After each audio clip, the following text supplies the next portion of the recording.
It's Hope Alive. You're welcome back to this channel. In today's video, I'll be discussing the feeling of inferiority versus inferiority complex. In my last video, I discussed the meaning of both, but in this video, I'll be comparing both so that at the end of this video, you have a good understanding or a better understanding of the difference between inferiority complex and the feeling of inferiority. I am Adesua Gbenga Adeyemi. I'm a medical laboratory scientist, and on this channel, I post inspirational videos to inspire your hope for now and the future. What is the difference between the feelings of inferiority and inferiority complex? Number one, the feeling of inferiority are primary feelings. It means these feelings are original and they are normal. They are natural feelings that are inherent in humans. They are feelings that we are born with, and it begins to express itself in us even from infancy. The feeling of inferiority explains why your toddler will compete with your newborn for attention. You must have noticed that whenever a newborn is brought into the house, after a while, the toddler realizes that there's a new person in this house that is getting all the attention that I've been getting. There's a new person in this house that is taking my place. And the toddler begins to feel inferiority. That is, the feeling of inferiority creeps in. And that makes the toddler begins to react. So the feeling of inferiority is a natural feeling.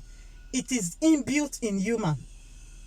But the feeling of inferiority complex is not natural. It's not normal.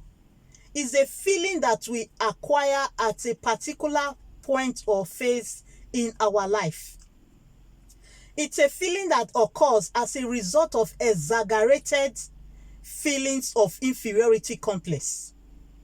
So, the feeling of inferiority complex is not natural. It is acquired. That's number one. Number two, the feeling of inferiority is productive. That is, the feeling of inferiority motivates a person to develop. It inspires us to take progressive steps towards our areas of interest. The feeling of inferiority is what makes you and I seek for mentorship in our area of interest. It motivates us, inspires us to take every necessary action that we need to achieve or accomplish whatever we desire in life. So the feeling of inferiority is productive. But the feeling of inferiority complex is not productive. It is harmful in adulthood. And the reason is this: the feeling of inferiority complex breeds limitation in the life of a person. People with inferiority complex usually fear failures. They hate criticism. They feel incompetent. And as a result of that, they are limited. They are usually timid. They are not bold. They can't take bold steps. So as a result of that, inferiority complex breeds limitation in the people that has the feeling of inferiority complex. Number three, the feeling of inferiority is healthy. It usually occurs in your area of interest. That is, let's say, for example, a pastor that owns a church.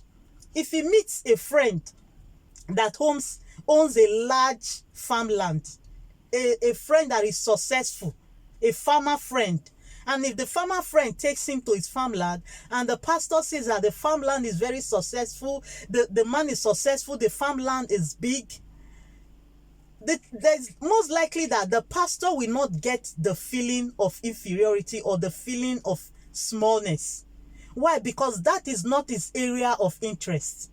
But if this same pastor visits a church of a friend, when he gets there and he sees that the church is so large, in terms of achievements, the church has gone way further than he has done. At that point, the feeling of inferiority or the feeling of smallness will most likely creep in. Why? Because that is his area of interest. So usually the feeling of inferiority is a healthy feeling because it usually pops up in your area of interest, and that motivates you to aim higher in that area. It motivates you to take steps for growth. And secondly, the feeling of inferiority usually arises based on the truth, on the facts that you are seeing. It is usually what you see, what you hear, that motivates that feeling of inferiority in you. Now, if you take time to assess the steps that you've taken in the past in order to move further in life, the important steps that you have taken that has gotten you to where you are today, that has helped you to achieve the success that you've achieved today, if you examine why you took those steps, you will see that you took them because at a point in life you felt small. At a point in life you felt, I ought to be bigger than this. I ought to have achieved more than this. That was what prompted you to take those steps that took you or got you to the stage where you are today. And that is a feeling of inferiority, which happens to be a healthy feeling. The feeling of inferiority complex is unhealthy and pathologic in nature. It involves lots of negative emotion and impulses that are detrimental to your health and to life. The feeling of inferiority complex is usually accompanied with anger, anxiety, hatred, frustration, and all this can result in negative mental health issues. So there is a significant difference between the feeling of inferiority and inferiority complex. If you're watching this video and you have not liked the video, please like the video and subscribe to my channel as well. I hope the tips has been useful. It has helped you to understand the difference between both terms. Thank you very much for staying with me till the end of this video. Have a lovely weekend.